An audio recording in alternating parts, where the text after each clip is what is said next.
살면서 가장 믿었던 사람에게 등에 칼이 꽂히는 기분이 어떤 건지 아십니까? 30년을 같이 살며 자식 키우고 시부모님 뒷바라지하며 손마디가 굵어지도록 일만 했는데 돌아온 건 젊은 여자와 눈이 맞아 집에서 나가라는 남편의 차가운 목소리였습니다.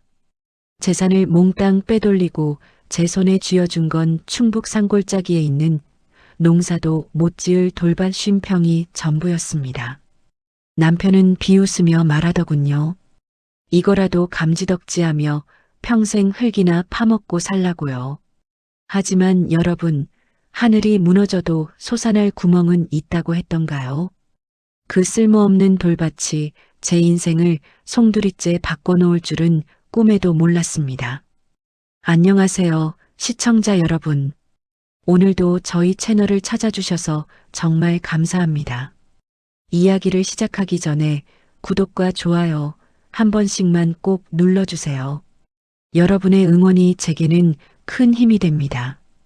알림 설정까지 해주시면 제 인생 역전 이야기를 가장 먼저 확인하실 수 있습니다. 자, 그럼 억장이 무너졌던 그날의 이야기부터 시작해 보겠습니다. 30살에 중매로 만나 김철수 그 인간과 부부의 연을 맺었습니다. 그때는 남편이 참 성실해 보였습니다. 중소기업 다니며 월급 꼬박꼬박 가져다 주고 가끔 꽃다발도 사오던 시절이 있었지요. 저도 그 모습만 믿고 시장에서 콩나물값 100원 아껴가며 집 평수 넓히는 재미에 살았습니다. 내 옷 한 벌 안 사입고 남편 셔츠는 항상 빳빳하게 다려 입혔습니다. 그게 아내의 도리이고 행복인 줄만 알았습니다. 아이들이 자라고 남편의 직급이 올라가면서 살림살이는 조금씩 나아졌습니다. 저는 그게 다 우리가 함께 일구어온 평온한 노후의 준비물인 줄 알았습니다. 하지만 사람이 참 간사합니다. 통장에 잔고가 쌓이고 머리색이 희끗해지니 남편은 딴 생각을 하기 시작했습니다. 어느 날부터인가 회식이 잦아지고 휴대폰을 화장실까지 들고 가기 시작했습니다. 설마 했습니다. 우리 나이가 몇인데 자식들이 다 컸는데 설마 바람을 피울까 싶었지요. 하지만 제 예감은 잔인하게도 틀리지 않았습니다. 상대는 38살의 강유미라는 여자였습니다. 남편보다 무려 27살이나 어린 여자였지요. 기가 막혔습니다.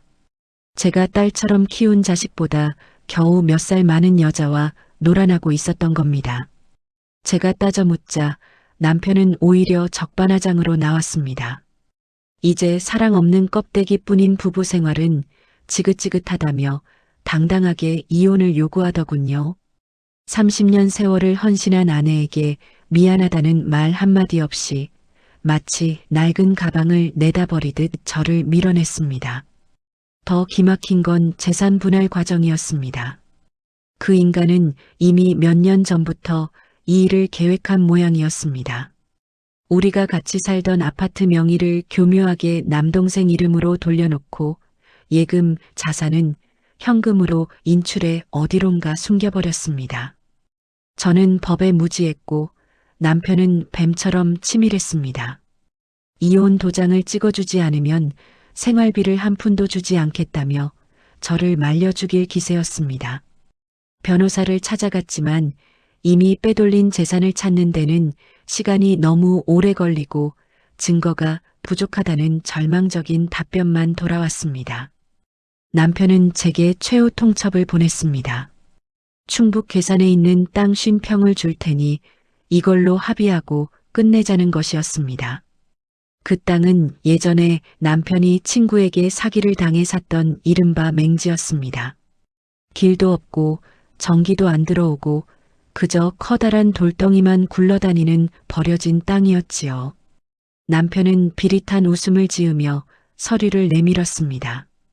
박순자 씨, 당신 수준에 딱 맞는 땅 아니야?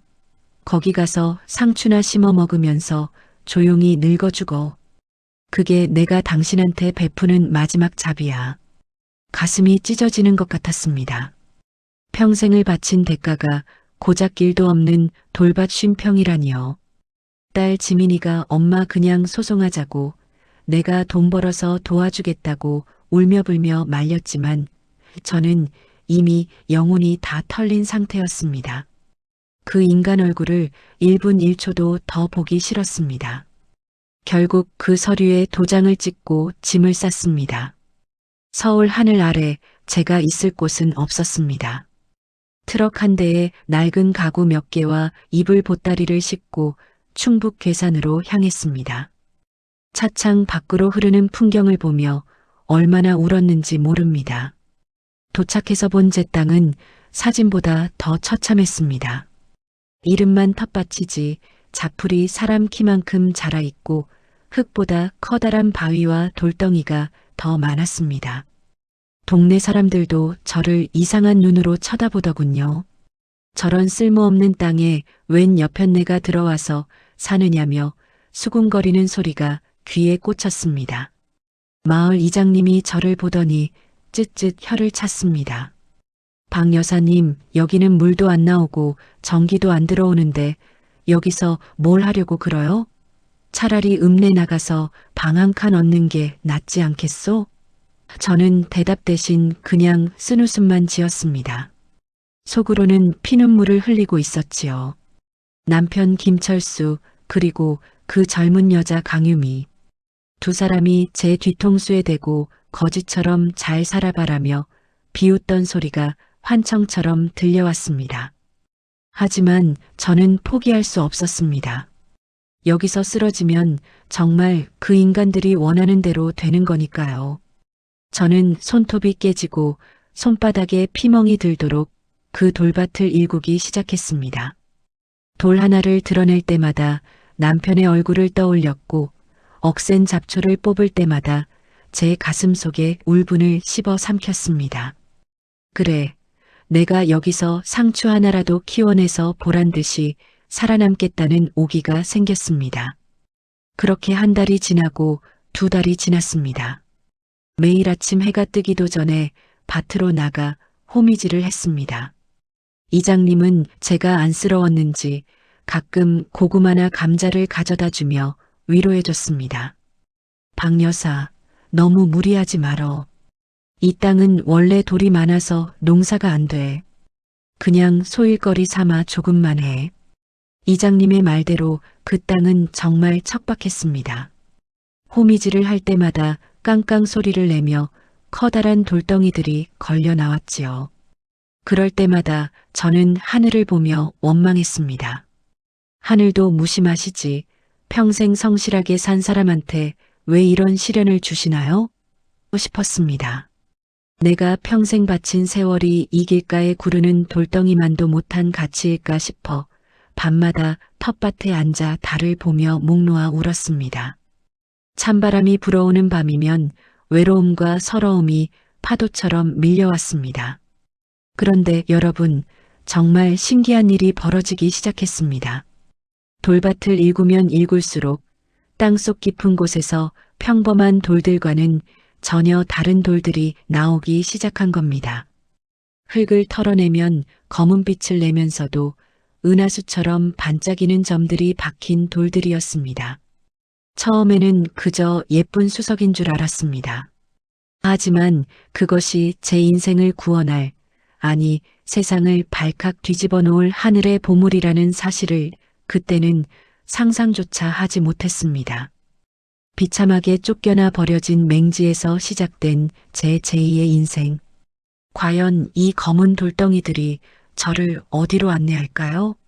남편이 평생 흙 파먹고 살라며 던져준 그 땅이 사실은 보물 상자였다는 사실을 알게 된다면 그 인간은 어떤 표정을 지을까요? 인생은 정말 끝날 때까지 끝난 게 아니라는 것을 저는 이제 막 깨닫기 시작했습니다. 세상 천지에 나 혼자만 덩그러니 남겨진 기분이 어떤 건지 아십니까? 30년을 북적거리며 살던 서울 아파트를 떠나 전기도 제대로 들어오지 않는 괴산 상구석에 도착했을 때 그 막막함은 말로 다 못합니다. 남편이라는 작자는 상추나 심어 먹으며 조용히 늙어 죽으라고 했지요. 그 말이 비수가 되어 가슴에 박혔지만 저는 그럴수록 입술을 깨물었습니다. 내가 여기서 그냥 죽어버리면 그 인간과 상간녀가 얼마나 좋아할까 싶으니 자다가도 번쩍 눈이 떠지더군요. 그래요. 이건 농사가 아니라 제 인생을 되찾기 위한 전쟁이었습니다. 시청자 여러분, 일부 이야기 들으시고 같이 공분해 주셔서 정말 큰 힘이 됐습니다. 2부 이야기는 제가 그 버려진 돌밭에서 어떻게 피눈물을 흘리며 버텼는지, 그리고 그 척박한 땅이 저에게 어떤 신호를 보내기 시작했는지에 대한 이야기입니다. 보시기 전에 구독과 좋아요 한 번만 더 확인 부탁드려요. 여러분의 응원 하나하나가 저 박순자를 다시 일으켜 세웁니다. 자, 그럼 눈물 없이는 볼 수 없는 그의 여름의 기록을 들려드릴게요. 괴산 텃밭에 짐을 푼 첫날 밤, 저는 낡은 컨테이너 박스 안에서 뜬 눈으로 밤을 지새웠습니다. 밖에서는 소름 끼치는 산짐승 울음소리가 들리고 천장에서는 쥐들이 달리기 하는 소리가 들렸지요. 서울에서는 상상도 못할 환경이었지만 제 마음속의 분노가 무서움보다 더 컸습니다. 김철수, 당신이 나를 여기로 밀어넣었지? 두고 봐. 내가 여기서 흙을 파먹고 살더라도 당신보다 오래, 당신보다 행복하게 살 거니까. 천장을 보며 수백 번도 넘게 다짐했습니다. 날이 밝자마자 저는 창고에 있던 녹슨 호미와 괭이를 들고 밭으로 나갔습니다. 쉼평 남짓한 땅이었지만 자풀이 워낙 억세서 어디서부터 손을 대야 할지 감도 안 잡혔습니다. 낫질 한 번에 손바닥에 물집이 잡히고 호미질 한 번에 허리가 끊어질 듯 아팠습니다. 평생 부엌일만 하던 고운 손이 하루아침에 엉망이 됐지요. 하지만 저는 멈추지 않았습니다. 잡초를 뽑을 때는 상간녀 강유미의 머리카락을 뽑는다는 심정으로, 돌덩이를 골라낼 때는 전 남편의 그 뻔뻔한 낯짝을 걷어찬다는 기분으로 일했습니다. 마을 사람들은 저를 보고 서울댁이 미쳤다고 수군거렸습니다. 이장님이 가끔 오셔서 박여사, 그 땅은 옛날부터 재수가 없어서 아무도 안 쓰던 땅이야. 돌이 하도 많아서 기계도 못 들어와라고 걱정 섞인 충고를 해주셨지요. 실제로 그랬습니다. 흙을 한 삽 뜨면 돌이 반 삽이었습니다. 그런데 이상하게도 돌들이 하나같이 무겁고 단단했습니다. 어떤 건 자석을 대면 쩍하고 달라붙을 것 같은 느낌도 들었지요. 그때는 제가 너무 힘들어서 기운이 없는 건가 싶어 대수롭지 않게 넘겼습니다. 그렇게 한 달을 미친 듯이 일하니 제법 밭에 모양새가 나왔습니다. 잡초를 다 걷어내고 큰 돌들을 밭 가장자리로 몰아넣으니 비로소 제가 씨앗을 뿌릴 수 있는 흙이 보이기 시작했습니다. 저는 시장에 나가 상추, 배추, 그리고 고추 모종을 사왔습니다. 돈이 없으니 제일 싼 것들로만 골랐지요. 모종을 심으면서 제가 그동안 살아온 세월을 되돌아봤습니다. 아이들 대학 보내고 시집장가 보낼 때까지 제 인생은 없었습니다. 오로지 남편 뒷바라지가 제 삶의 전부였지요. 그런데 돌아온 건 멸시와 배신뿐이었습니다. 모종을 심고 물을 주는데 눈물이 툭 떨어져 흙 위로 번졌습니다. 나도 이 모종처럼 이 땅에 뿌리를 내릴 수 있을까? 다시 일어설 수 있을까? 스스로 묻고 또 물었습니다. 그렇게 눈물로 키운 채소들이 신기하게도 무럭무럭 자라기 시작했습니다. 이장님도 깜짝 놀라시더군요. 아니, 이 돌밭에서 이렇게 배추가 잘 자라는 건 처음 보네. 박 여사가 정성이 대단하긴 한가 봐. 사실 정성도 정성이었지만 제 땅에는 이상한 점이 많았습니다. 가뭄이 들어도 제 밭의 흙은 이상하게 서늘한 기운을 머금고 있었고 밤이면 밭 한가운데가 은은하게 빛나는 것 같은 착각이 들기도 했습니다. 어느 날은 큰 비가 내린 뒤 밭을 살피러 나갔다가 빗물에 씻겨 내려간 흙 사이로 유난히 검고 반짝이는 돌덩이 하나를 발견했습니다. 주먹만 한 크기인데 무게는 돌 10개를 합친 것보다 무거웠습니다. 저는 그게 수석인 줄 알고 깨끗이 닦아 컨테이너 선반 위에 올려두었습니다. 그게 제 목숨줄이 될 줄은 꿈에도 모른 채 말입니다. 그 무렵 서울에 있는 딸 지민이에게서 연락이 왔습니다. 엄마 아빠가 그 여자랑 호화 해외여행을 갔다 왔대. 인스타그램에 사진 올리고 난리도 아냐. 딸의 목소리는 떨리고 있었습니다. 저는 가슴이 무너져 내렸지만 딸 앞에서는 태연한 척했습니다. 지민아, 걱정 마라. 엄마는 여기서 아주 잘 지내고 있어. 조만간 엄마가 키운 배추 보내줄게. 전화를 끊고 나니 가슴속에서 불덩이가 치밀어 올랐습니다. 나는 여기서 흙먼지 마시며 죽어라 일하는데 내 피 같은 돈을 빼돌린 그 인간들은 웃으며 여행을 다니다니요. 저는 더 독하게 마음을 먹었습니다. 그래, 너희들 어디 얼마나 잘 사나 보자. 내가 이 땅에서 기적을 일궈내고 말 거다. 저는 그날 밤 밭 한가운데 앉아 밤하늘을 올려다봤습니다. 괴산의 밤하늘은 유난히 별이 많더군요. 문득 그런 생각이 들었습니다. 저 많은 별 중에서 하나가 내 밭으로 떨어져 준다면 얼마나 좋을까? 그럼 내 억울한 인생도 조금은 보상받을 수 있을 텐데. 그런데 여러분, 제 간절한 기도가 우주에 닿았던 걸까요? 그날 밤 이후 제 텃밭에는 말로 설명할 수 없는 기이한 현상들이 더 잦아지기 시작했습니다.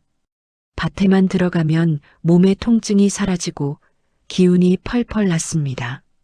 그리고 운명의 그날 하늘이 찢어지는 듯한 소리와 함께 제 인생을 완전히 뒤바꿔 놓을 사건이 터지게 됩니다.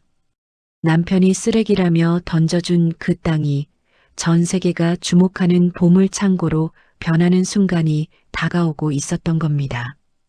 여러분, 인생은 참 알 수 없습니다. 가장 비참한 순간에 가장 큰 축복이 찾아온다는 말, 저는 그때까지만 해도 믿지 않았습니다. 하지만 그 돌밭이 저에게 건넨 건 단순한 흙이 아니었습니다. 그것은 30년 세월을 보상하고도 남을 우주의 선물이었습니다. 과연 제 텃밭에 무슨 일이 일어난 걸까요?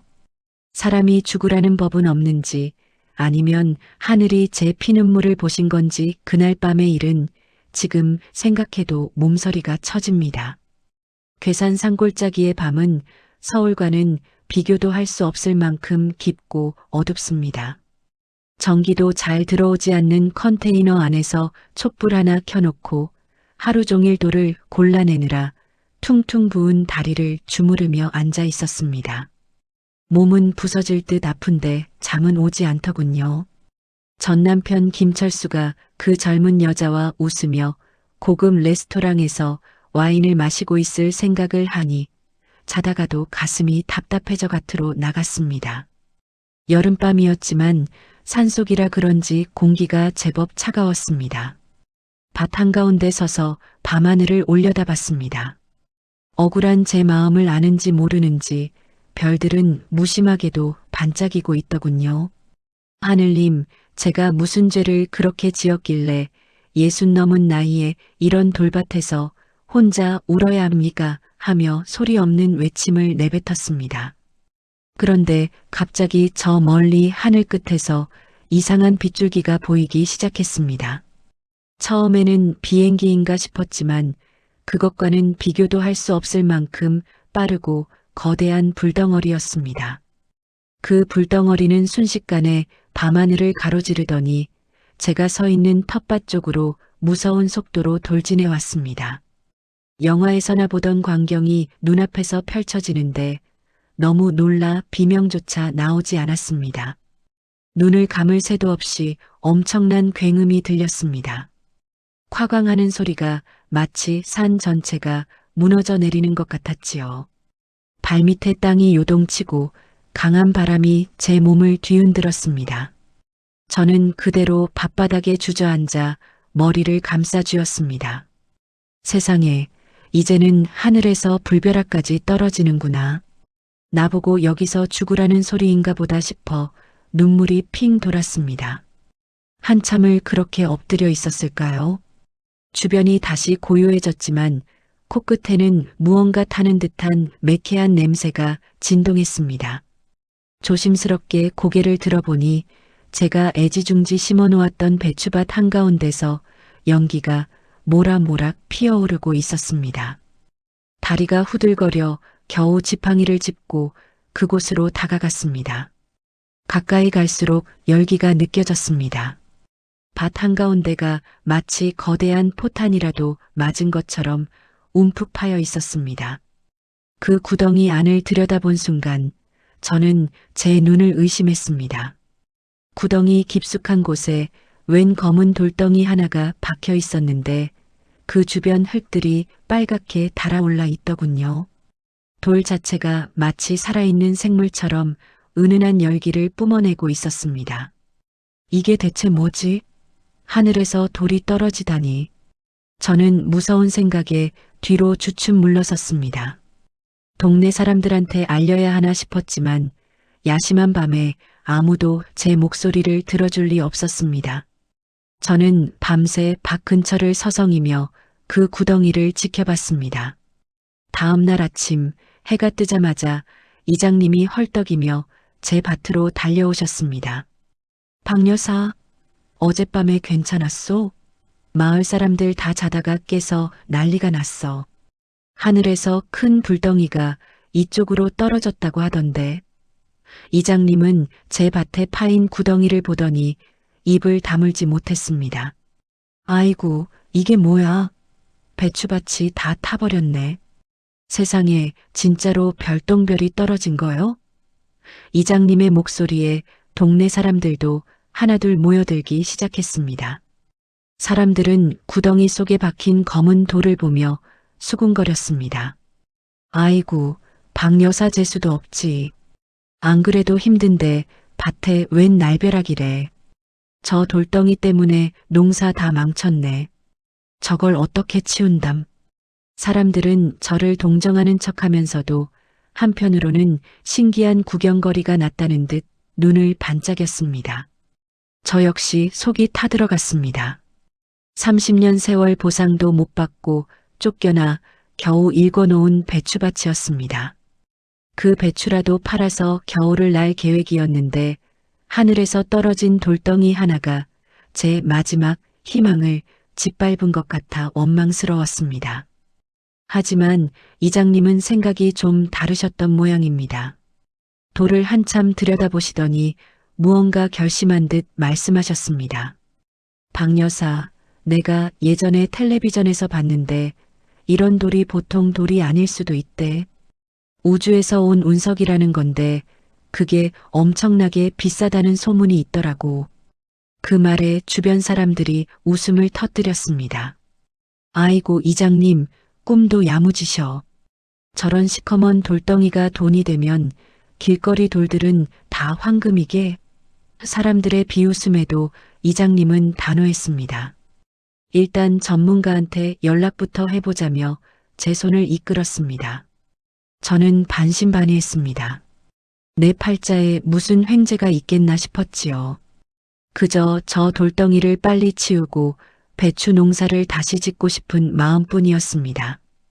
그런데 며칠 뒤 서울에서 내려왔다는 대학 교수와 연구원들이 제 밭에 도착했습니다.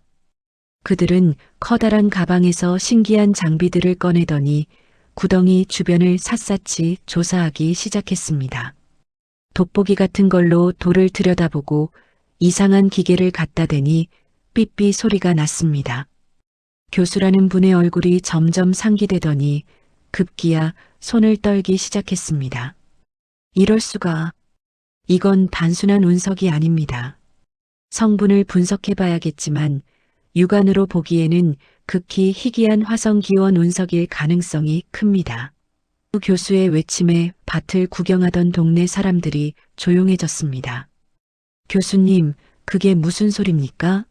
그 돌이 돈이 된다는 건가요? 누군가 묻자 교수가 저를 쳐다보며 말했습니다. 박순자 씨, 이 정도 크기와 성분이라면 이건 부르는 게 값입니다. 수억 원, 아니 그 이상의 가치가 있을 수도 있습니다. 그 순간 제 머릿속이 하얘졌습니다. 수억 원이라니요. 평생 남편 뒷바라지하며 100원 한 장 벌벌 떨며 살던 제게는 도저히 실감나지 않는 액수였습니다. 이장님은 제 어깨를 두드리며 박 여사, 거봐, 내가 뭐라 그랬어. 하늘이 돕는다니까 하며 자기 일처럼 기뻐해 주셨습니다. 동네 사람들의 눈빛이 순식간에 바뀌더군요. 불쌍한 과부 보듯 하던 눈빛이 시기와 질투, 그리고 경외심이 섞인 묘한 눈초리로 변했습니다. 연구원들이 돌을 조심스럽게 수거해가고 저는 텅 빈 구덩이를 바라보며 주저앉았습니다. 눈물이 멈추지 않았습니다.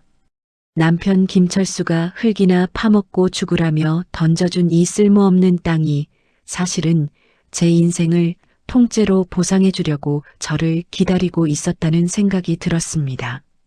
철수 씨, 당신이 버린 건 내가 아니라 당신의 복이었어. 저는 구덩이 옆 흙을 움켜쥐며 꺼느꼈습니다. 하지만 여러분, 돈이 생기면 귀신같이 냄새를 맡는 하이에나들이 있게 마련이지요. 이 소식은 순식간에 퍼져나갔고 제가 그토록 혐오하던 사람들의 귀에도 들어갔습니다. 평생 연락 한 번 없던 친척들부터 저를 거지 취급하던 옛 지인들이 갑자기 안부 전화를 걸어오기 시작했습니다. 그리고 무엇보다 서울에서 제 이혼을 강요했던 그 인간이 다시 움직이기 시작했다는 소식이 들려왔습니다. 세상에 이런 일이 또 있을까요? 어제까지는 배추밭 망쳤다고 울고불고 하던 과부 신세였는데 아침 자고 일어나니 제 밭에 박힌 돌덩이가 금덩이보다 귀하다는 뉴스가 온 나라에 도배가 됐습니다. 대학 교수라는 분이 제 손을 꼭 잡고 박순자 씨, 이건 하늘이 내린 기적입니다라고 말할 때만 해도 저는 그게 꿈인 줄로만 알았습니다. 제 평생에 그런 큰 돈은커녕 10,000원짜리 한 장도 벌벌 떨며 써왔는데 수억 원이라는 소리가 귓가에 맴도니 정신이 하나도 없더군요. 시청자 여러분, 기다려주셔서 감사합니다. 제 인생을 송두리째 바꿔놓은 그 운명의 감정 결과, 그리고 그 소식을 듣고 몰려든 사람들의 이야기인 4부를 시작하겠습니다. 이번 이야기는 정말 속이 다 시원한 반전의 시작이니까요. 아직 구독과 좋아요 안 누르신 분들은 지금 꼭 좀 눌러주세요. 여러분의 응원이 있어야 제가 이 긴 싸움을 이겨낼 수 있습니다. 자, 그럼 그 놀라운 현장으로 가보시죠. 연구원들이 제 밭에 하얀 천막을 치고 구덩이 속의 돌을 조심스럽게 꺼내 올렸습니다. 마치 갓난아기를 다루듯 아주 조심스러운 손길이었지요. 돌 주위에 묻은 흙을 붓으로 살살 털어내자 어젯밤에는 보지 못했던 기이한 무늬들이 드러났습니다. 햇빛을 받은 돌 표면은 은하수를 통째로 박아놓은 것처럼 영롱하게 반짝였습니다. 마을 이장님과 동네 사람들은 천막 밖에서 목을 길게 빼고 그 광경을 지켜보고 있었습니다. 세상에, 저 돌 좀 봐. 진짜 별똥별인가 봐. 사람들의 수군거림이 밭 전체에 가득했습니다. 교수님이 돋보기 같은 안경을 쓰고 한참을 들여다보더니 저를 불렀습니다. 박순자 씨, 이리 와보세요. 이 돌을 한번 만져보시겠습니까? 저는 겁이 나서 주춤거렸지만 교수님의 권유에 조심스럽게 손을 뻗었습니다. 돌에 손이 닿는 순간 묘한 전율이 느껴졌습니다. 차가우면서도 어딘가 따뜻한 기운이 느껴지는 이 세상의 돌과는 전혀 다른 감촉이었지요. 이건 석질철 운석의 일종으로 보이는데 그 성분이 매우 희귀합니다. 특히 크기가 이 정도면 학술적 가치뿐만 아니라 경제적 가치가 상상을 초월합니다. 그날 오후 군청에서도 직원들이 나오고 경찰들도 제 밭 주위를 에워쌌습니다. 혹시라도 누가 훔쳐갈까봐 보호해야 한다더군요. 저는 얼떨떨한 기분으로 컨테이너 앞에 앉아 그 광경을 지켜봤습니다. 평생 누구의 주목도 받지 못하고 살았던 제가, 아니, 전 남편에게 쓸모없는 인간이라며 버려졌던 제가 온 세상의 중심에 서 있는 기분이었습니다. 이장님은 어디서 구했는지 시원한 음료수 박스를 들고 와서 사람들에게 나눠주며 제 자랑을 늘어놓았습니다. 거봐요. 내가 우리 방 여사님 관상이 보통이 아니라고 했잖소. 이 밭이 원래 명당 자리였다니까. 어제까지 재수 없는 땅이라고 혀를 차던 사람들도 이제는 저를 보며 연신 고개를 숙였습니다. 박 여사, 아니 순자 언니. 나중에 우리 집 지붕 고칠 때 좀 도와줘야 해. 하며 벌써부터 숟가락을 얹으려는 사람들도 생겨났습니다. 하지만 저는 그 기쁨을 온전히 누릴 수가 없었습니다. 돈이 무섭다는 걸 이미 전 남편을 통해 뼈저리게 겪었으니까요. 교수님, 정말 이게 그렇게 큰 돈이 됩니까? 제가 조용히 묻자 교수님은 진지한 표정으로 답했습니다. 최근에 해외 경매에서 이보다 작은 운석이 수십억 원에 낙찰된 사례가 있습니다. 이 운석은 희귀 성분까지 포함되어 있어 국보급 대우를 받을 수도 있어요. 수십억 원이라는 소리에 제 가슴이 덜컥 내려앉았습니다. 그날 저녁 서울에 있는 딸 지민이에게서 전화가 왔습니다. 엄마, 뉴스 봤어. 엄마 밭에 떨어진 게 진짜 운석이래. 지금 인터넷 난리 났어. 딸의 목소리는 흥분으로 가득 차 있었습니다. 지민아, 엄마는 무섭다. 갑자기 이런 일이 생기니까 잠도 안 와. 제 말에 딸은 든든하게 대답했습니다. 엄마, 걱정 마. 내가 내일 당장 내려갈게. 아빠나 이상한 사람들이 연락하면 절대 받지 마. 알았지? 딸의 당부에 정신이 번쩍 들었습니다. 아니나 다를까 딸과 전화를 끊자마자 모르는 번호로 전화가 빗발치기 시작했습니다. 그 중에는 이혼할 때 저를 비웃던 시누이의 번호도 있었고 제 재산을 숨기는데 앞장섰던 전 남편의 친구 돈 번호도 있었습니다. 형수님 나요. 잘 지냈어요? 순자야, 나 고모다. 너 대박 났다며? 징그러운 목소리들이 휴대폰 너머로 들려오는데 구역질이 났습니다. 제가 힘들 때는 전화 한 통 없던 인간들이 돈 냄새를 맡자마자 이렇게 달려들다니요. 그리고 밤늦게 결국 올 것이 왔습니다. 발신 번호 표시 제한으로 걸려온 전화. 받지 않으려다 혹시나 싶어 눌렀더니 잊을 수 없는 그 비열한 목소리가 들려왔습니다.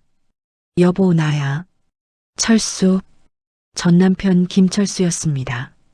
30년 세월을 무참히 짓밟고 저를 이 돌밭으로 몰아냈던 그 인간이 이제 와서 저를 여보라고 부르더군요. 여보라니, 누가 당신 여보야? 우린 남남이야. 제가 소리를 지르자 그 인간은 뻔뻔하게 대꾸했습니다. 에이, 왜 그래? 우리가 부부로 산 세월이 얼마인데. 뉴스 보니까 우리 밭에 좋은 게 떨어졌다며? 당신 혼자 감당하기 힘들 텐데 내가 내려가서 좀 도와줄까? 우리 봐? 이게 왜 당신 밭이야? 당신이 위자료로 던져준 내 땅이야. 저는 손이 부들부들 떨렸습니다. 하지만 그 인간은 더 기막힌 소리를 늘어놨습니다. 그 땅 아직 등기부 등본에 내 명의로 되어 있는 거 알지? 위자료로 주기로만 했지 명의 변경은 아직 안 끝났잖아. 법적으로는 아직 내 땅이라고. 머리를 망치로 얻어맞은 기분이었습니다. 이혼 서류를 정리하고 급하게 내려오느라 명의 변경을 미처 확인하지 못했던 제 실수가 떠올랐습니다. 그 인간은 이미 계산기를 다 두드리고 전화를 한 것이었습니다. 당신 진짜 사람이 아니구나. 어떻게 그렇게 뻔뻔해? 제 외침에도 남편은 차가운 웃음을 흘렸습니다. 내일 유미랑 같이 내려갈 거야. 그 돌 함부로 팔 생각 마. 내 허락 없이는 한 조각도 못 나가니까. 전화를 끊고 나서 저는 어둠 속에서 한참을 울었습니다. 하늘이 주신 기회라고 생각했는데 그 악마 같은 인간들이 다시 제 목숨줄을 죄어오는 것 같아 숨이 막혔습니다.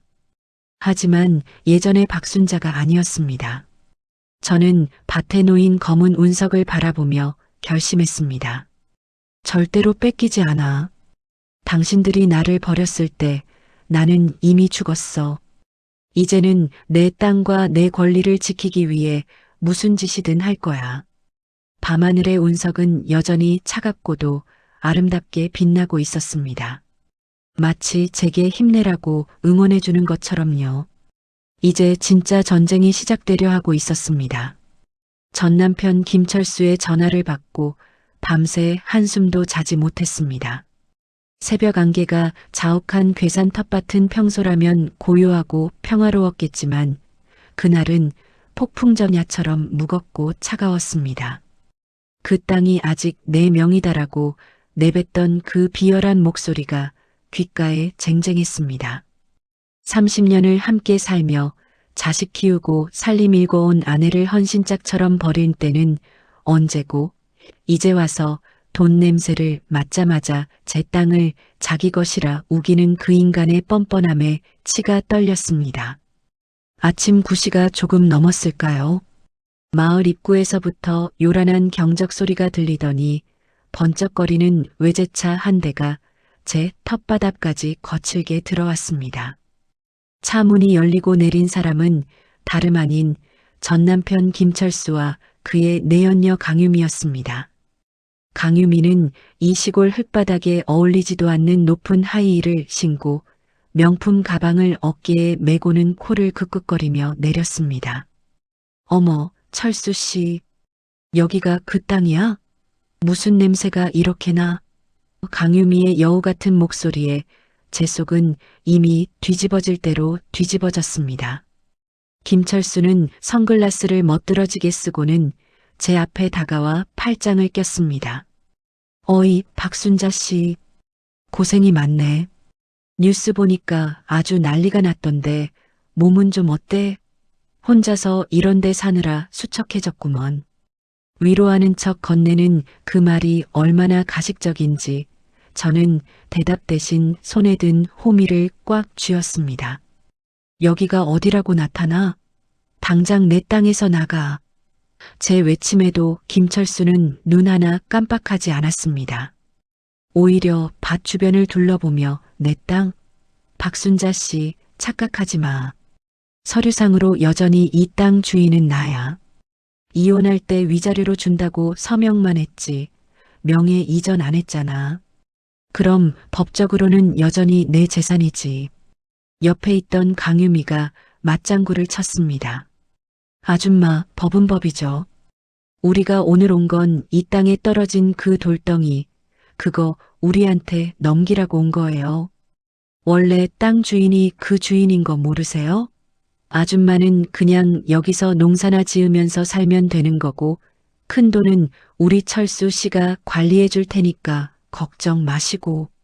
강유미의 뻔뻔한 말투에 저는 기가 막혀 헛웃음이 나왔습니다. 30년 조강지처를 내쫓고 그 자리를 차지한 여자가 이제는 하늘이 준 제 마지막 희망까지 뺏으려 들다니요. 소란스러운 소리에 이장님과 동네 사람들이 하나둘 모여들기 시작했습니다. 이장님은 상황을 눈치채고 김철수 앞을 가로막았습니다. 아니, 당신들 뭐야? 여기 박 여사님이 얼마나 고생해서 일군 밭인데 어디서 행패야? 김철수는 이장님을 아래 위로 훑어보더니 비웃었습니다. 영감님은 상관 마세요. 이건 부부 사이 재산 문제니까. 그리고 내가 이 땅 주인이라는데 왜 남이 간섭이야? 김철수의 당당한 태도에 마을 사람들도 웅성거리기 시작했습니다. 명의가 전 남편으로 되어 있다는 말에 다들 당황한 기색이 역력했습니다. 강유미는 한술 더 떠서 밭 한가운데 있는 운석 구덩이 쪽으로 걸어갔습니다. 어머, 이게 그 수십억 한다는 돌이야? 철수 씨, 이거 빨리 서울로 가져가자. 이런 총구석에 놔두면 누가 훔쳐갈지도 몰라.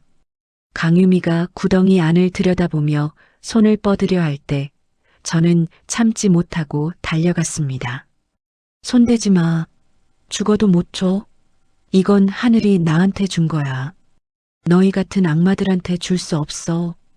제가 강유미를 밀쳐내자 김철수가 제 팔을 거칠게 낚아챘습니다. 박순자, 좋게 말할 때 들어. 소송까지 가서 망신당하고 한 푼도 못 받고 쫓겨날래? 아니면 지금 적당히 합의할래?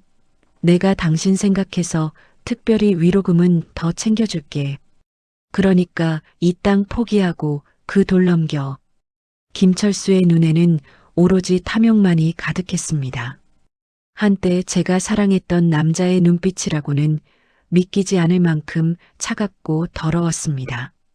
저는 그의 손을 뿌리치며 침을 뱉었습니다. 위로금?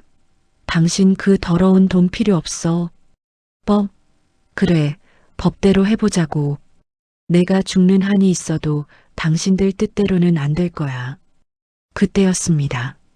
멀리서 먼지를 휘날리며 차 한 대가 더 달려왔습니다. 차에서 내린 사람은 제 딸 지민이었습니다.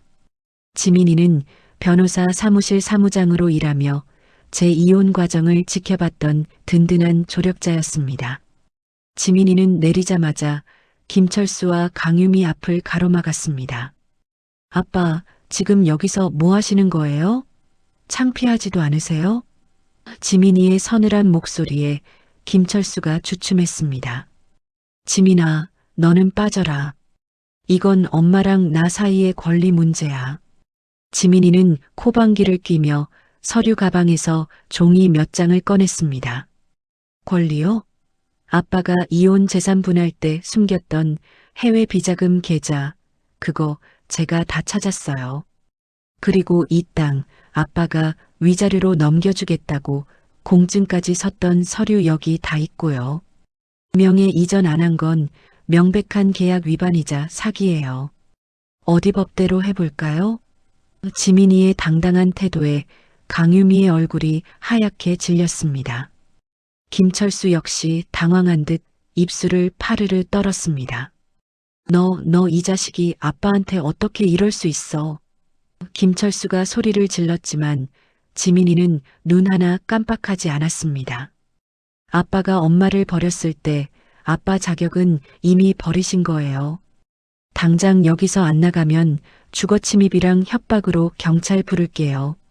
이미 경찰차 오고 있는 거 안 보이세요? 지민이의 말대로 마을 입구에서 경찰차 사이렌 소리가 들려왔습니다. 김철수와 강유미는 분한 듯 씩씩거리며 차에 올라탔습니다. 박순자, 두고 봐. 내가 이대로 물러날 것 같아? 내 변호사 통해서 정식으로 소송 걸 테니까 준비해. 김철수는 차창 밖으로 소리를 지르며 비겁하게 도망치듯 마을을 빠져나갔습니다. 차가 멀어지는 것을 보며 저는 그제야 다리에 힘이 풀려 주저앉았습니다. 지민이가 저를 껴안으며 다독여줬습니다. 엄마, 걱정 마. 내가 엄마 재산이랑 그 운석 절대로 못 건드리게 지켜줄게. 저는 딸의 품에 안겨 울음을 터뜨렸습니다. 돈이 무엇인지, 사람이 어떻게 저렇게까지 추악해질 수 있는지 가슴이 아팠습니다. 하지만 한편으로는 용기가 생겼습니다. 이제 저를 지켜주는 딸이 있고 제 편을 들어주는 이웃들이 있습니다. 남편이 쓰레기처럼 던져준 이 땅이 이제는 제 인생의 마지막 전쟁터이자 승리의 상징이 될 것임을 확신했습니다. 하늘에서 떨어진 그 검은 돌은 여전히 밭 한가운데서 묵직하게 자리를 지키고 있었습니다. 마치 저보고 끝까지 싸우라고 말해주는 것 같았습니다.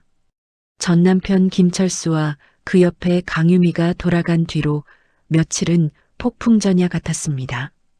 딸 지민이가 서류를 들고 나타나 기선을 제압하긴 했지만 그 인간들이 순순히 물러날 리 없다는 걸 저도 잘 알고 있었지요. 아니나 다를까 며칠 뒤 해가 중천에 뜨기도 전부터 제 텃밭 쪽에서 요란한 소리가 들려왔습니다. 이번에는 김철수 없이 강유미 혼자 나타났더군요. 그것도 어디서 구했는지 커다란 돗자리와 텐트를 들고 와서는 운석이 떨어진 구덩이 바로 옆에 떡하니 자리를 잡고 누워버리는 게 아니겠습니까? 정말 기가 막혔습니다. 제가 밭일하러 나가니 강유미는 선글라스를 끼고 드러누워서는 라디오를 크게 틀어놓고 있었습니다. 이게 지금 뭐 하는 짓이야? 당장 안 나가. 제가 소리를 질러도 강유미는 콧방귀를 뀌며 대꾸했습니다. 아줌마, 내가 말했잖아요. 이 땅 법적으로 우리 철수 씨 땅이라고요. 주인 허락도 없이 남의 땅 점거하고 있는 건 아줌마죠. 나도 내 남편 땅에 좀 쉬겠다는데 뭐가 문제예요? 강유미는 마치 제 안방인 양 다리를 꼬고 누워 제 속을 긁어댔습니다. 상황은 거기서 끝나지 않았습니다. 강유미는 가방에서 분홍색 스프레이를 꺼내더니 운석 구덩이 주변에 커다랗게 하트를 그리며 철수유미 땅이라고 낙서를 하기 시작했습니다. 30년 넘게 읽어온 제 삶의 터전이, 그리고 하늘이 내려준 신성한 기적의 자리가 그런 천박한 낙서로 더러워지는 걸 보니 눈 뒤집히지 않을 사람이 어디 있겠습니까? 저는 당장 달려가 강유미의 스프레이를 뺏으려 했습니다. 그러자 강유미는 기다렸다는 듯 제 손을 뿌리치며 비명을 질렀습니다. 아, 사람 죽이네. 이 무식한 아줌마가 나를 때려요. 강유미는 밭바닥에 일부러 철퍼덕 주저앉아 머리를 산발로 풀고는 대성통곡을 하는 신용을 했습니다. 동네 사람들이 무슨 일인가 싶어 모여들자 강유미는 더 크게 울며 하소연을 시작하더군요. 동네 사람들, 이것 좀 보세요. 이 아줌마가 우리 철수 씨 돈 탐나서 이혼해놓고 이제는 이 땅까지 뺏으려고 저를 이렇게 폭행하네요. 임신한 사람을 이렇게 밀치면 어떡해요. 임신이라는 소리에 마을 사람들이 웅성거렸습니다. 물론 저는 그게 새빨간 거짓말이라는 걸 단박에 알 수 있었지요. 저는 떨리는 목소리로 외쳤습니다. 누가 누굴 때려? 내가 제 발로 넘어진 거잖아. 그리고 여기가 어디라고 감히 발을 들여. 하지만 강유미는 아랑곳하지 않고 밭에 드러누워 발버둥을 쳤습니다. 나 여기서 한 발짝도 안 나갈 거야. 이 돌덩이 팔아서 우리 아기 유모차도 사고 집도 살 거야. 아줌마는 저 구석탱이 가서 죽든지 말든지 알아서 해. 강유미의 입에서 나오는 말들은 하나같이 칼날이 되어 제 가슴을 후벼 팠습니다. 그때 마을 이장님이 달려오셨습니다. 아니, 이 젊은 여자가 왜 이래? 어서 일어나지 못해? 이장님이 호통을 쳤지만 강유미는 오히려 이장님 바짓가랑이를 붙잡고 늘어졌습니다. 할아버지, 경찰에 신고해줘요. 이 아줌마가 저 때렸다고요. 이장님은 기가 차서 혀를 찼습니다. 내가 다 봤어. 박 여사는 가만히 있었고 내가 혼자 쇼한 거 다 봤단 말이야. 이장님의 증언에 강유미는 잠시 주춤하는 듯 하더니 이내 가방에서 휴대폰을 꺼내 어디론가 전화를 걸었습니다. 여보, 철수 씨, 빨리 와봐. 이 아줌마랑 동네 사람들이 나를 집단으로 괴롭혀. 우리 아기 잘못되면 어떡해. 전 남편 김철수에게 전화를 걸어 거짓 보고를 하는 꼬락서니를 보니 정말 구역질이 났습니다. 한때 저 사람을 믿고 평생을 약속했다는 사실이 제 인생 최고의 수치로 느껴졌습니다. 강유미는 전화를 끊고 나더니 저를 비웃으며 속삭였습니다. 아줌마 봤지? 아줌마가 아무리 여기서 발버둥 쳐봐야 철수 씨는 내 편이야. 이 돌덩이 결국 우리 손에 들어오게 돼 있어. 아줌마는 그냥 곱게 늙어서 죽는 게 도와주는 거야. 그 순간 제 안에서 무언가 툭 끊어지는 소리가 들렸습니다. 그동안은 참아왔습니다. 남편의 외도도 재산 분할의 불공평함도 이 척박한 땅으로 쫓겨난 것도 그저 제 팔자련이 하며 견뎠습니다. 하지만 제 눈앞에서 제 땅을 더럽히고 제 자식 같은 운석을 탐내는 저 사악한 여자만큼은 절대로 용서할 수 없었습니다. 저는 반 옆에 놓인 물바가지를 들어 강유미의 얼굴에 그대로 끼얹었습니다. 차가워. 이게 뭐야? 강유미가 비명을 지르며 일어났습니다. 내가 임신을 했다고? 천벌을 받을 소리를 하는구나. 내가 내 인생을 망친 것도 모자라 이제는 하늘의 선물까지 탐을래. 경찰 불러. 부르라고. 내가 한 짓들, 내가 친 사기들 다 법대로 밝혀보자고. 저는 더 이상 예전에 힘없는 박순자가 아니었습니다. 제 눈빛이 살벌해지자 강유미도 당황한 듯 뒷걸음질을 쳤습니다. 강유미는 젖은 머리를 휘날리며 소리를 질렀습니다. 이 아줌마가 진짜 미쳤나 봐. 두고 봐. 철수 씨 오면 당신은 끝이야. 강유미는 씩씩거리며 자기 차로 도망치듯 달려갔습니다. 하지만 그녀가 남긴 돗자리와 텐트, 그리고 밭에 그려진 추잡한 낙서들은 그대로 남았습니다. 저는 바닥에 주저앉아 그 낙서들을 손으로 비벼 지우며 울었습니다. 땅이 아파하는 것 같았고 제 마음도 넝마가 된 기분이었습니다. 하지만 이장님이 제 어깨를 꽉 잡아주셨습니다. 박 여사, 울지 마. 저런 것들은 원래 소리만 요란한 법이야. 우리가 다 증인 서줄 테니까 걱정하지 마. 마을 사람들도 하나둘 다가와 젖은 밭을 같이 정리해주기 시작했습니다. 순자 언니 기운내. 저런 못된 것들이 이기게 놔둘 순 없지. 이웃들의 따뜻한 말에 다시금 용기가 솟았습니다. 강유미의 행패는 시작에 불과했습니다. 김철수와 강유미는 이제 본격적으로 변호사를 앞세워 저를 압박해올 준비를 하고 있었습니다. 하지만 저에게는 30년의 한이 맺힌 오기가 있고 정의로운 딸이 있으며 진실을 아는 이웃들이 있습니다. 하늘에서 떨어진 그 운석은 여전히 그 자리에서 검게 빛나며 저를 지켜보고 있었습니다. 순자야, 흔들리지 마라. 운석이 그렇게 속삭이는 듯 했습니다. 이제 더 이상 눈물로 호소하는 일은 없을 겁니다. 저들이 법을 좋아하니 저도 법으로 그들의 목을 죄어줄 차례가 다가오고 있었습니다. 강유미가 물벼락을 맞고 도망치듯 떠난 뒤로 며칠간은 정막이 감돌았습니다. 하지만 그 정막은 평화가 아니라 더 큰 폭풍을 몰고 오기 위한 준비 과정이었습니다. 어느 날 오후 우체국 집배원 아저씨가 오토바이를 타고 들어와 노란 봉투 하나를 내밀었습니다. 법원에서 온 소장이었습니다. 봉투를 뜯어보니 전 남편 김철수가 저를 상대로 위자료 증여 취소 및 재산분할 재청구 소송을 걸었다는 내용이 적혀 있었습니다. 그 인간은 뻔뻔하게도 제가 운석의 존재를 미리 알고 남편을 속여서 텃밭을 위자료로 받아냈다는 말도 안 되는 주장을 펼치고 있었습니다. 소장에는 기가 막힌 문구들이 가득했습니다.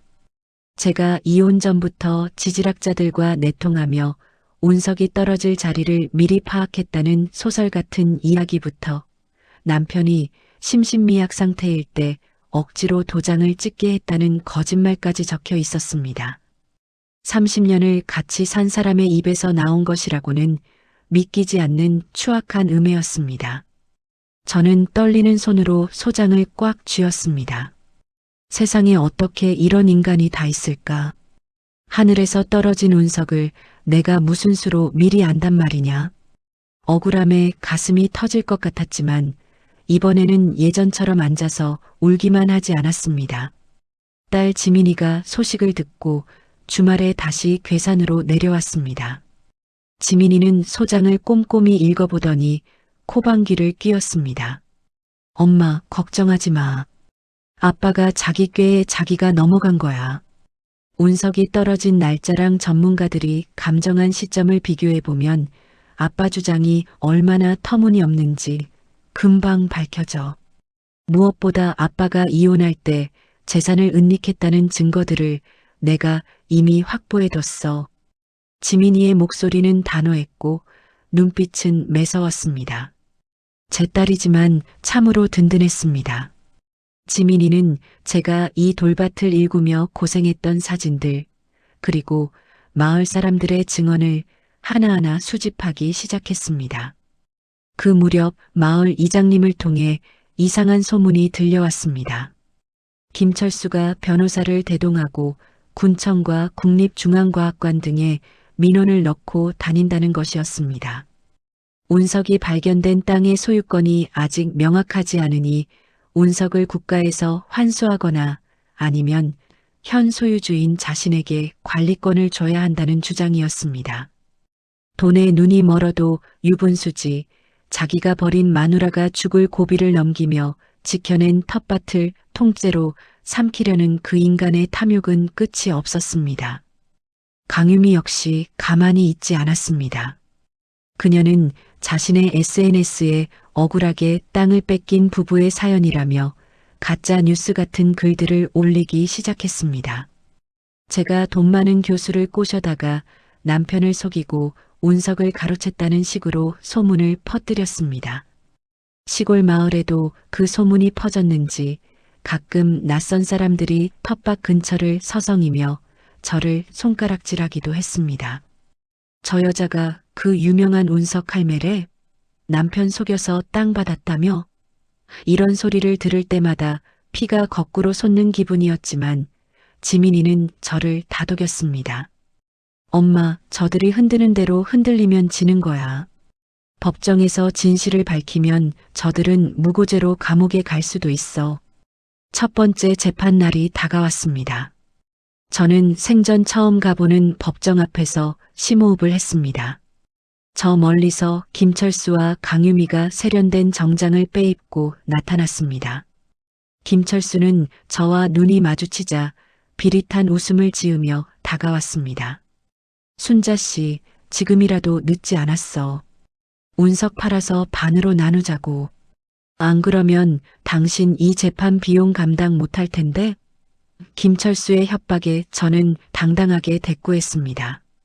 돈이 그렇게 좋으면 당신 영혼까지 팔지 그랬어.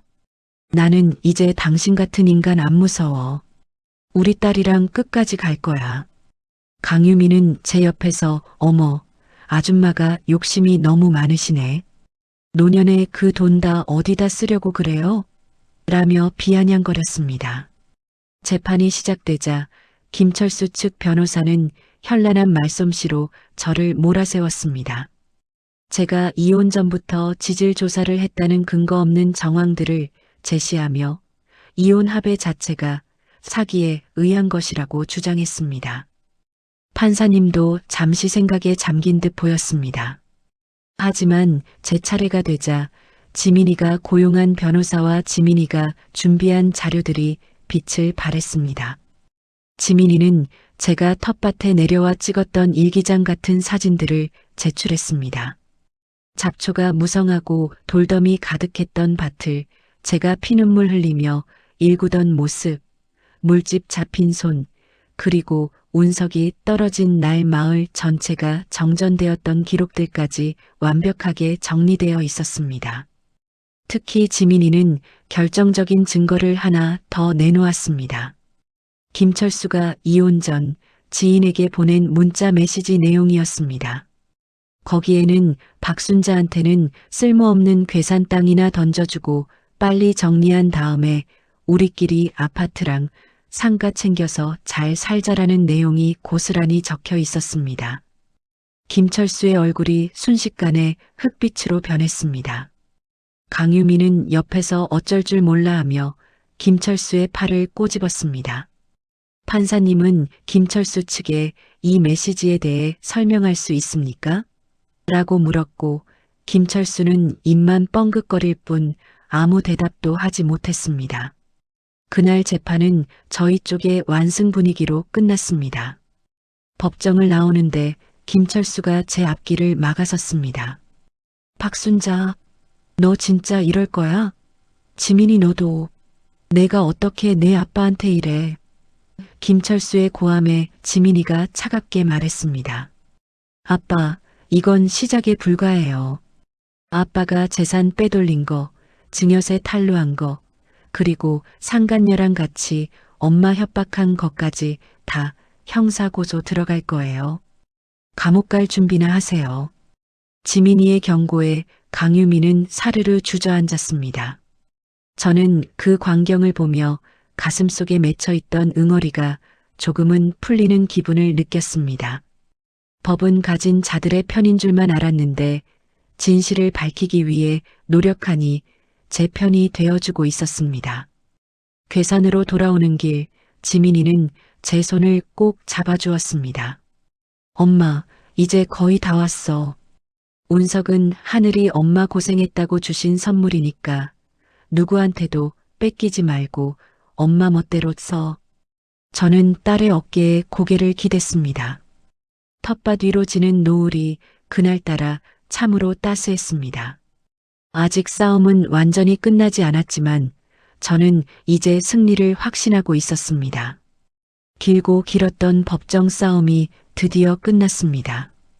판결문이 낭독되던 날 저는 지민이의 손을 꼭 잡고 눈을 감았습니다. 피고 김철수는 원고 박순자에게 약정된 부동산의 소유권 이전 등기 절차를 즉시 이행하라. 또한 재산 은닉과 사기 행위가 인정되므로 판사님의 목소리가 법정에 울려 퍼질 때 저는 비로소 30년의 체증이 쑥 내려가는 기분이었습니다.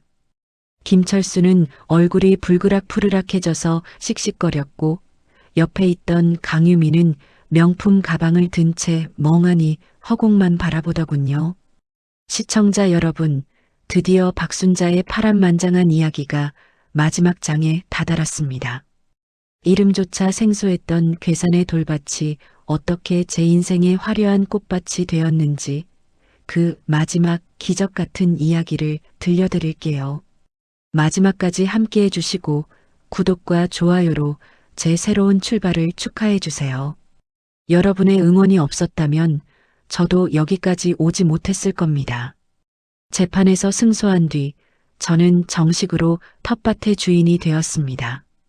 그리고 전문가들의 정밀 감정 결과 제 밭에 떨어진 운석은 전 세계적으로도 유래를 찾기 힘든 희귀 성분을 포함한 고가치 운석임이 최종 확인되었습니다. 국가기관과 해외 박물관에서 수십 건의 매입 의사가 들어왔고 결국 저는 이 운석을 국립과학박물관에 기증하는 조건으로 막대한 보상금과 함께 운석이 발견된 자리에 제 이름을 딴 기념관을 세우기로 합의했습니다. 통장에 찍힌 숫자를 처음 보았을 때 저는 기뻐서 웃음이 나는 게 아니라 눈물부터 터져 나왔습니다. 이 돈이면 서울의 번듯한 아파트 몇 채는 사고도 남을 액수였지요. 하지만 저는 서울로 돌아가지 않았습니다. 남편에게 버림받고 피눈물을 흘리며 호미질을 했던 그 척박한 땅이 이제는 제 인생에서 가장 소중한 곳이 되었으니까요. 저는 보상금 중 일부로 마을 어르신들을 위한 복지회관을 새로 지어드렸습니다. 서울댁, 아니 순자 언니, 정말 고마워. 이장님과 동네 분들은 제 일처럼 기뻐하며 잔치를 열어주셨습니다. 한때 재수없는 땅에 들어온 미친 여자라고 손가락질 받던 제가 이제는 마을의 수호천사 대접을 받게 된 것이지요. 사람 팔자 참 시간 문제라는 옛말이 하나 틀린 게 없었습니다. 그 무렵 망했다는 소문이 파다했던 김철수에게서 연락이 왔습니다. 사업은 부도가 났고 재산 은닉죄로 벌금 폭탄까지 맞았다는군요. 강유미는 김철수가 알거지가 되자마자 남은 돈을 싹 챙겨서 젊은 남자와 야반도주를 했다고 합니다. 여보, 순자야. 내가 잘못했어. 내가 잠시 미쳤었나 봐. 한 번만 기회를 주면 안 될까? 수화기 너머로 들려오는 비굴한 목소리에 저는 차갑게 대답했습니다. 김철수 씨, 당신이 나한테 준 건 돌밭이었지만 하늘이 나한테 준 건 기적이었어. 당신은 그 기적을 가질 자격이 없어. 다신 연락하지 마. 저는 미련 없이 전화를 끊고 그 번호를 영원히 차단했습니다. 이제 제 텃밭은 예전의 척박한 돌밭이 아닙니다.